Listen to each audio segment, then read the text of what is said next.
Issue 17. What are hazards for translators in the oil field? Part 1. No, it is not a horror article or an adventure story at all, as somebody would think. However, hazards are really present in the oil field, and it is better to know about them in advance. Hi guys. My name is Vlad, and for over 30 years, I have worked as a translator and interpreter in the oil and gas industry. When we talk about translators' work in the oil field, it is primarily related to the field conditions. In other articles, I explained that not all translators working in the oil field are field workers. Many of them spend their working time in offices and may experience only such hazard as anger of their boss. Therefore, let us leave them beyond the scope of this article and talk about translators working directly in the oil field at drilling and workover rigs. When we are young, we do not notice or do not want to notice hazards. Maybe we do not care because we are full of energy and are ready to rock the world. However, today, with the benefit of hindsight, I recall the years spent in the oil field as the time of rather bonehead actions, which I would not do now. Therefore, in this article, I would like to warn my young colleagues who are going to work in the oil field on rotation. Look after yourselves and stay safe.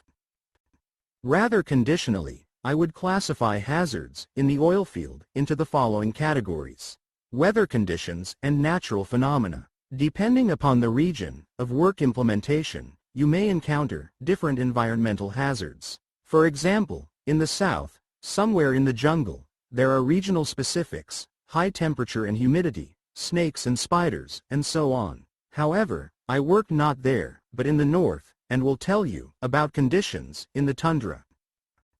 In winter time, it is very cold in the tundra. In my practice, the lowest temperature was -46 degrees, but my colleagues witnessed even lower temperatures. Actually, at such low temperature, all operations are stopped because metal becomes fragile and hazardous. For example, a few blows will be sufficient to break a metallic bar. In such conditions, chilblains are not rare. The first sign is skin blanching. Therefore, people attentively look after each other, not only in operations. And in the town, you can hear from a man passing by, "Take care, your nose is white."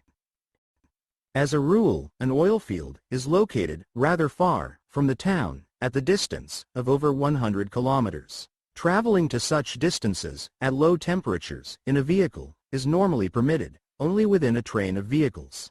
Because, if the engine dies, the people in the vehicle will freeze in the literal sense. Interesting environmental phenomena can be encountered in the tundra. For example, polar lights during heavy frosts. It is really nice. However, after 10 years of work, I saw it only once, and on the very last day, when leaving for good, a kind of farewell. Another interesting phenomenon is abrupt change of weather. Air temperature may change by 20 degrees just in 2 hours. If it goes down, you need to have warm clothes, and if it goes up, then it may result in a sudden drop of atmospheric pressure and strong hurricane, capable to heave heavy objects into the air. During one of such hurricanes, a huge round log hit a wooden building of our camp and pierced it through. Luckily, nobody was hurt, because all people were at work. It is difficult to say what season is better in the tundra, summer or winter. Some people may say that in summertime it is always better and warmer. Maybe, if not for insects. Probably the best month is May, when after heavy frosts and snowstorms, eventually, it is not freezing, the sun starts piercing through continuous dark clouds. But the most important, in May, there are no mosquitoes, sandflies, and horseflies yet.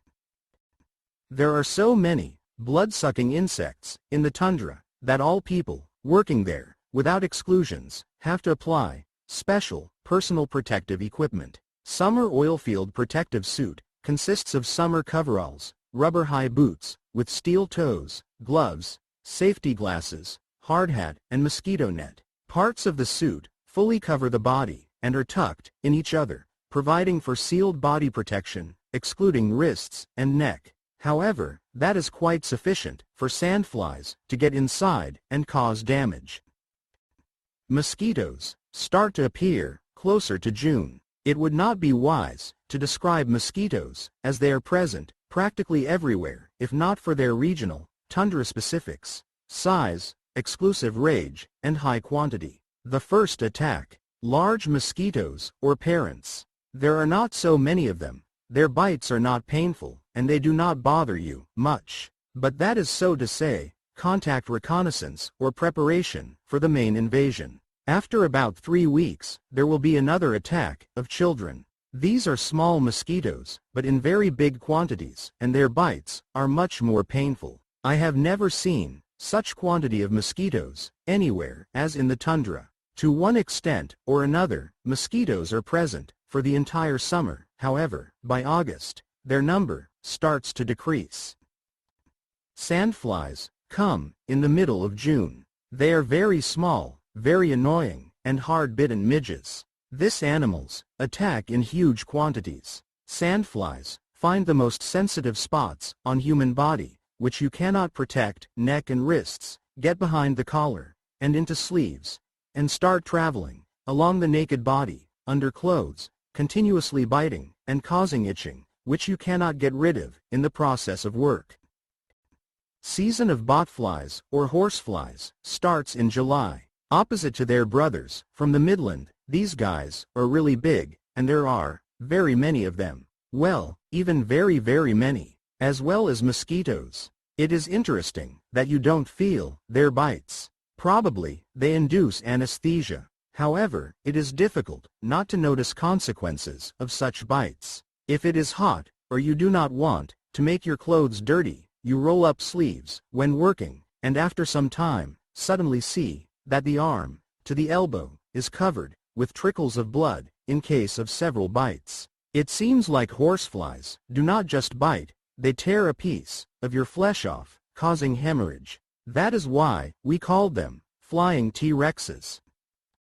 The kingdom of insects and their complete domination in the tundra nature starts in July, when mosquitoes are not going to leave yet. Sandflies are in full play, and horseflies just joined that army. Huge accumulation of insects in the air often paralyzes regular activities. It is very difficult to see something at the distance of a couple of meters. And each of such warriors has only one goal: suck your blood. And rather successfully. It is good that the peak lasts for not longer than 2 weeks. External sources. These are hazards which are not operational, though indirectly they are associated with them. And that can be people or their incorrect or criminal actions. In 90s, despite the dry law in oil fields, at many drilling rigs, they kept a bottle of vodka, just in case a guest will come from the tundra. Actually, there were periodic visits of Nenets to drilling sites, asking for some vodka. Such visitors could look rather menacing and have a big knife on the belt. Therefore, nobody was going to argue or quarrel with them. Frankly speaking, the drillers were afraid. Usually, such guest took a bottle of vodka and left. Probably, one of the main signs of that time was criminal activity of gangsters. Salary often was paid in cash. After rotation in the field, people went home by a helicopter, and in the landing zone, they were already expected by posses. Unfortunately, such mean things did take place. I hope that now it is all in the past. And also dogs. My favorite huskies. I had never met such friendly and faithful dogs before, but it is only when they live with people. While the drilling rig remains in its location, in the process of well pad drilling, usually several dogs also live there. However, in the process of drilling rig move, people leave the dogs behind in the tundra. Huskies decide that they were betrayed, and in order to survive, they make packs, which later attack people.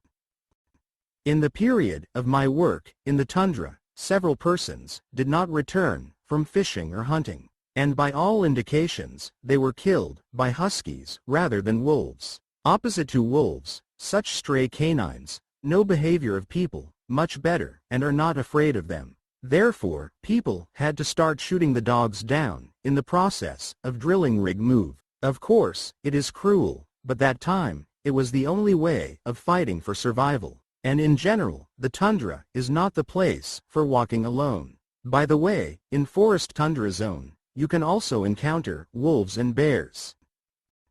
I would also include road accidents into the same category. Once, on the way to work, our crew bus lost its front wheel, which began rolling on the road. That time, we avoided an accident. In winter time, the road to the field is usually very slippery and road accidents are frequent. It mainly includes going to the ditch and collisions. When I assisted paramedics in an ambulance, I had to see many unpleasant scenes on the road. Therefore, road safety was and remains one of hazards in the oil field.